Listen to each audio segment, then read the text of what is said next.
Hi all, welcome to knowledge to know more YouTube channel. ఇలాంటి మరెన్నో విషయాల్ని తెలుసుకోవాలి అంటే మీరు ఈ వీడియోని స్కిప్ చేయకుండా చూడండి. ఇలాంటి విషయాలు తెలుసుకునే ముందు వీక్షకులకు ఒక మనవి. మీలో చాలామంది ఇలాంటి వీడియోస్ని జస్ట్ చూసి వెళ్ళిపోతున్నారు. ఇలాంటి ఆసక్తికర అంశాల్ని తెలుసుకోవాలి అంటే మా ఛానల్ని సబ్స్క్రైబ్ చేసుకోండి. కంటెంట్ నచ్చినట్లయితే లైక్ చేయండి. మీరు లైక్ చేయడం వల్ల ఈ వీడియో 10 మందికి చేరుతుంది. ఇలాంటి కంటెంట్ మీద మీ అభిప్రాయాన్ని కామెంట్ల రూపంలో తెలియచేయండి. ఇక కథలోకి వెళదాం. ప్రపంచ ఆయిల్ మార్కెట్లో ఇరాన్ ఒక ముఖ్యమైన దేశంగా గుర్తింపు పొందింది. ప్రస్తుతం ఇరాన్ ప్రపంచ మొత్తం చమురు ఉత్పత్తిలో సుమారు 4–5% వరకు వాటా కలిగి ఉంది.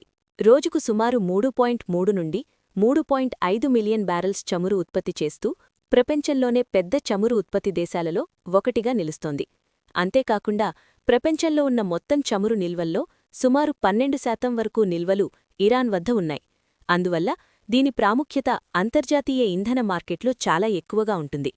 ఇరాన్ చమురు మార్కెట్లోని ప్రభావం కేవలం ఉత్పత్తి పరిమితితోనే కాదు, భౌగోళిక రాజకీయ కారణాలతో కూడా ఎక్కువగా ఉంటుంది. ఇరాన్ ప్రాంతం దగ్గర ఉన్న హోర్మూజ్ జలసంధి, స్ట్రెయిట్ ఆఫ్ హార్మూజ్, ప్రపంచ చమురు రవాణాలో కీలక మార్గం. ప్రపంచ చమురులో పెద్ద భాగం ఈ మార్గం ద్వారా తరలించబడుతుంది. అందువల్ల ఇరాన్లో రాజకీయ లేదా సైనిక ఉద్రిక్తతలు ఏర్పడితే ప్రపంచ ఆయిల్ ధరలు పెరగడం సాధారణం. ఈ కారణాల వల్ల ఇరాన్ యొక్క చమురు ఉత్పత్తి శాతం తక్కువగా కనిపించినప్పటికీ ప్రపంచ ఆయిల్ మార్కెట్పై దాని ప్రభావం చాలా కీలకంగా ఉంటుంది. ఇరాన్తో ప్రాంతీయ ఉద్రిక్తతలు పెరిగిన సందర్భంలో గల్ఫ్ ప్రాంత దేశాలకు త్రాగునీటి సమస్యలు తలెత్తే అవకాశం ఉందని నిపుణులు చెబుతుంటారు. గల్ఫ్ దేశాలైన Saudi Arabia, United Arab Emirates, Qatar, Kuwait వంటి దేశాల్లో సహజమైన త్రాగునీటి వనరులు చాలా తక్కువగా ఉంటాయి. అందువల్ల ఇవి ఎక్కువగా సముద్ర జలాన్ని శుద్ధి చేసి త్రాగునీటిగా మార్చే డీశాలినేషన్ ప్లాంట్లపై ఆధారపడుతున్నాయి. ఈ ప్లాంట్లు ప్రధానంగా గల్ఫ్ తీరప్రాంతాల్లో ఉండటం వల్ల యుద్ధం, క్షిపణి దాడులు లేదా సముద్ర మార్గాల్లో అడ్డంకులు ఏర్పడితే నీటి సరఫరా వ్యవస్థపై ప్రభావం పడే ప్రమాదం ఉంటుంది. అలాగే పర్షియన్ గల్ఫ్ ప్రాంతంలో ఉన్న డీశాలినేషన్ కేంద్రాలు విద్యుత్, ఇంధన సరఫరా మరియు సముద్ర రవాణాపై ఆధారపడతాయి. ఈ ప్రాంతంలో ఉద్రిక్తతలు పెరిగితే ముఖ్యమైన సముద్ర మార్గమైన స్ట్రెయిట్ ఆఫ్ హార్ముజ్ వద్ద సమస్యలు ఏర్పడే అవకాశం ఉంది. ఆ పరిస్థితిలో ఇంధన సరఫరా లేదా ప్లాంట్ల పనితీరు దెబ్బతింటే త్రాగునీటి ఉత్పత్తి తాత్కాలికంగా తగ్గిపోవచ్చు.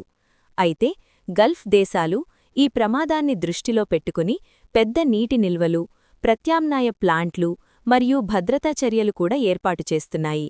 అందువల్ల పూర్తిస్థాయి నీటి ఎద్దడి వచ్చే అవకాశం తక్కువగానే ఉన్నప్పటికీ జాగ్రత్త అవసరం ఉంటుంది.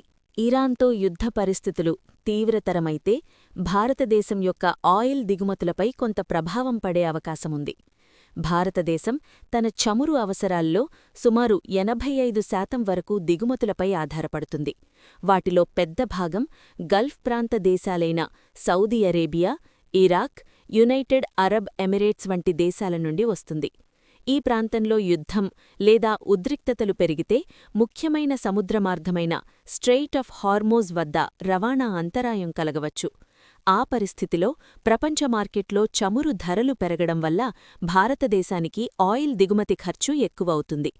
అయితే భారత్ ఇతర దేశాలైన రష్యా, యునైటెడ్ స్టేట్స్ వంటి దేశాల నుండి కూడా చమురు దిగుమతి చేసుకునే సామర్థ్యం కలిగి ఉండటం వల్ల కొంతవరకు ప్రభావాన్ని తగ్గించుకోవచ్చు.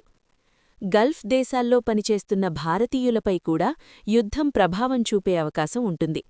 ప్రస్తుతం United Arab Emirates, Saudi Arabia, Qatar, Kuwait వంటి దేశాల్లో లక్షలాది మంది భారతీయులు నివసిస్తూ ఉద్యోగాలు చేస్తున్నారు.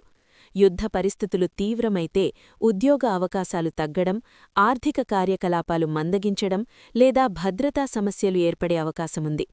అలాంటి పరిస్థితుల్లో భారత ప్రభుత్వం అవసరమైతే ప్రత్యేక విమానాలు లేదా నౌకల ద్వారా తమ పౌరులను తరలించే చర్యలు తీసుకునే అవకాశం ఉంటుంది.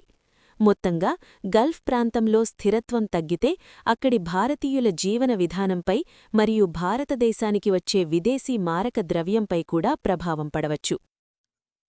ఈ కంటెంట్ మీకు నచ్చినట్టయితే లైక్ చేయండి, కామెంట్ చేయండి, మీ బంధుమిత్రులకు షేర్ చేయండి.